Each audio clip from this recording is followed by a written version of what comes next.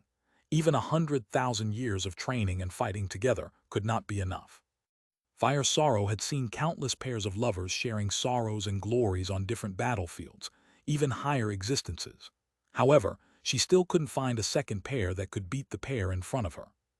Actually, Fire Sorrow had wanted to ask Lilith if she was confident in being able to do what Shangyuan Bingzu was doing now with Bai Zemin.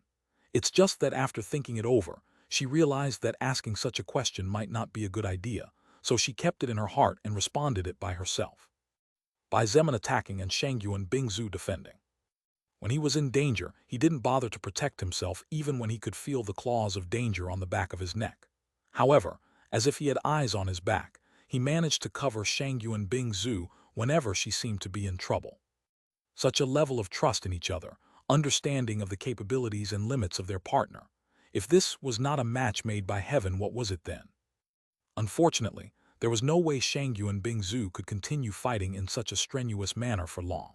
At the end of the day, she did not have Bai Zemin's regeneration skill to exchange mana for stamina, nor did she have a cheat skill like overlap regeneration that recovered all the stamina lost with every stat conversion to stamina. Not to mention that she had been fighting hundreds of thousands of third-order green gargoyles before she came to support Bai Zemin, without even taking a minute to refuel. Finally, 2 hours after joining him to fight the Mana Eater tree together, Shangyuan Bingzu couldn't take it anymore, and the first opening in her defense was big enough for the enemy to take advantage of, even if it only lasted a second. A 500-year general tree slammed its fist towards Shangyuan Bingzu. Although its size was only 1/3 of the terrifying 1,000-year guardian tree, its power was still enough to crush a level 140 mutant beast, not to mention the small body of a human female. When Shangyuan Bingzu wanted to dodge the attack, she realized that her legs were not responding at their usual speed. And by the time she wanted to do something different, she realized that there was no more time, so she hurriedly raised her blue sword to block in front of it. Boom! Shangyuan Bingzu's body was sent flying tens of meters backwards at the same time as her blue sword flew out of her grip. It was impossible for her, a soul evolver focused on magic and speed, to match the physical strength of a 500-year general tree. While she was still in the air, and with her brain feeling a bit numb as a result of the physical, mental, and spiritual exhaustion coming from her soul, about 7 darkwood arrows flew at her from the darkness. Furthermore, each arrow had been cunningly launched and aimed at vital parts of her body. Dark wood was a very peculiar and special type of wood. If the body of a soul evolver below level 190 was hit by a weapon made of dark wood, they would immediately lose 50% of their physical and magical defense for 0.5 seconds, not to mention its ability to disrupt the mana inside the affected body. Just as Shangyuan Bingzu was preparing to do her best after losing all her mana, her body that was flying backwards was held by a pair of big arms, and before she could even think of anything, she saw the world around her turning into a blur. A moment later, Bai Zemin's voice entered her hearing. "Are you okay?" Shangyuan Bingzu's expression changed, and her already pale, beautiful face turned even paler when she realized something. She quickly stepped back from Bai Zemin instead of answering his question, and when she finally saw his complete body, she grew even paler. His armor, that was practically a rank 3 national treasure, the best armor in the entire faction, was covered with holes everywhere. Some big ones the size of a fist, others were small ones the width of a finger, but holes nonetheless. Legs, arms, shoulders, chest. There was no part of the armor that did not have at least 2 or 3 holes. Curiously, however, there were only 7 wounds on Bai Zemin's body, while the rest of his body that seemed to have been sculpted by divine hands was in perfect condition. "Don't worry about it." Bai Zemin pulled out the 7 darkwood arrows that had pierced his body when he saved Shangyuan Bingzu before, and even faster than she could feel bad about it, she noticed how that flash of green light that faintly glowed around him disappeared without a trace. At the same time as the glow of green light vanished, Bai Zemin's 7 bloody wounds began to close quickly, and under the help of blood manipulation, it took no more than 5 seconds for them to close entirely. Shangyuan Bingzu sighed, relieved in her heart. If anything bad ever happened to him because of her, she would never forgive herself, no matter how many years passed. One thing Bai Zemin did not tell Shangyuan Bingzu, however, was that there was something wrong with those darkwood arrows.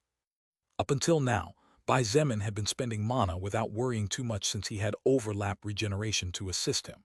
However, Now he realized that his mana had completely disappeared, and no matter how much he used overlap regeneration, the number 0 stayed set. Bai Zemin did not say anything aloud, but his gaze grew cold as he looked towards the jade tree. The current jade tree was no longer as impressive as before. Its luxurious green luster had disappeared without a trace some time ago. Its incredible size of nearly 500 meters had shrunk straight down to 1/5 of it, and the entire surface of its trunk was covered with cracks to the point where it was surprising that it had not yet collapsed. The largest crack stretched from the bottom almost to touching the top at the peak. The most significant change, however, was the fact that only about 1 or 2 dozen jade branches remained. Compared to the 200 or 300 jade branches, those remaining 10-20 branches were too pitiful in comparison. After a long time, and while Bai Zemin was feeling slightly dizzy, the Mana Eater tree's voice rang out all around. Although it wasn't a 1v1 fight, I must admit that this was the toughest battle I have fought since birth. The surroundings were covered by several layers of ice, but with an explosion of blue fire coming from the distance, all that ice was soon covered by a seemingly inextinguishable sea of flames. 3 gusts of wind rushed from the distance, and as Shangyuan Bingzu looked back, she could quickly identify the 3 mounts: Shangyuan Xinyu's Silver Jialong, Fengtian Wu's Devastation Queen, and Little Snow with Ziya on her back. The silver-scaled flood dragon was bathed in blood, but was somehow able to continue flying in the sky. Shangyuan Xinyu was also quite battered, as there were several lacerations all over her body, and she even seemed to be suffering great torment because of the dark haze coming from the wounds. If not for the fact that she seemed very cheerful, even waving her hand towards Bai Zemin and Shangyuan Bingzu with a bright smile, the duo would definitely have been worried to death about her current condition. Feng Tian Wu and Ziya were much better in comparison. It was just that both of them were pale like ghosts as a result of spending all their mana. Feng Tian Wu pointed to the sky for the last time, and a giant blue fire arrow shot over 1,000 meters before exploding. Tens of thousands of small blue flames rained down everywhere, setting fire to the parts of the forest that had not yet been baptized by the endless blue lotus flame. The 3 dismounted and approached the duo in silence as they gazed at the jade tree without saying a word. After finishing the battle against the gargoyles, Ziya had gone to help Shangyuan Xinyu as they had agreed earlier. However, she met Feng Tian Wu on the path, so the 2 of them went there together. It was only after fighting for 1 full hour that the 3 of them managed to kill the Lich King and its terrifying bone dragon.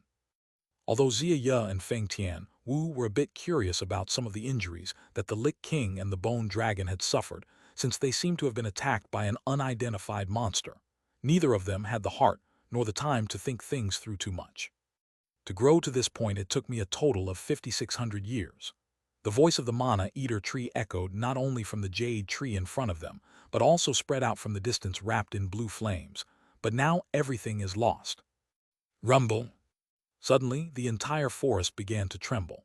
The trembling became stronger and stronger with each passing second, to the point where even Bai Zemin and the others began to have trouble standing firm. What the hell is going on now? Shangyuan Xinyu had had enough of this damn monster. Feng Tian Wu said nothing, but her cold eyes scanned the surroundings as she returned to the back of her mount. Ziya was even faster as she immediately mounted Little Snow and rose into the sky. Let's have our last battle, Human King. Rumble. But this time it will be a battle between you and me. Interventions will be denied. A flash of blue fire shot forward and enveloped Bai Zemin's spear without warning. Before the others could react, he threw his spear with all his might forward with such speed that even he was surprised. Boom!